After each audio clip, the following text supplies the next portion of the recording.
varier entre 150 et 200 esclaves, des hommes, des femmes et des enfants. Les cellules des hommes, donc, vous les avez de part et d'autre. On dit que dans chacune de ces cellules, on mettait entre 15 et 20 esclaves. Vous avez ici donc la chambre des inaptes temporaires parce que la valeur d'un homme dépendait de sa force physique et de son poids.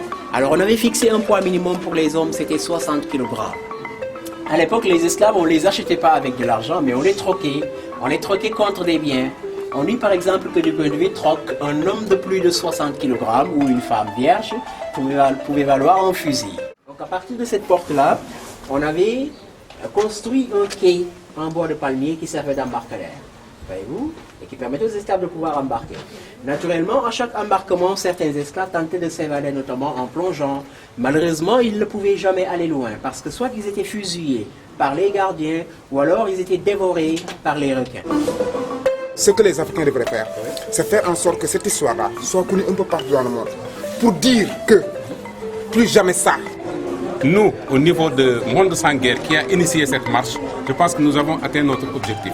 L'objectif cette fois, c'est pour dire qu'il n'y a jamais plus ça, parce que nous sommes en train de lutter pour la paix. Vous allez vraiment demander le respect de votre droit ici, en tant qu'être humain, pas à les Chinoises, mais à votre gouvernement. Parce que votre gouvernement est en train de vous vendre toujours maintenant votre richesse. Nous sommes ici avec l'équipe de base de la marche mondiale pour un message de réconciliation avec cette très grave période historique. Aujourd'hui, nous avons aussi une autre forme d'esclavisme.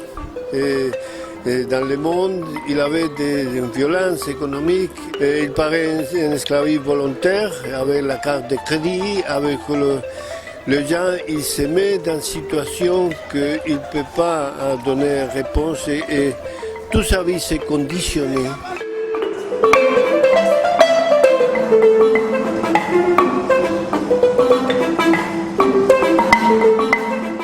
Votre arrivée marque vraiment la sincérité de votre démarche. Et nous saluons tous, au nom donc, du maire et de toute la population de Gorée, votre démarche. Nous vous souhaitons la bienvenue dans cette île. Cette marche ne consiste pas seulement à organiser des manifestations folkloriques, mais cette marche doit pouvoir nous permettre à nous conscientiser, surtout dans ce troisième millénaire où la jeunesse actuelle tente de plus en plus à se pervertir. On dit la paix n'est pas un mot, c'est un comportement. On behalf of the Gambian people, we are sending you wish of peace. Because without peace in this world, we can be nowhere.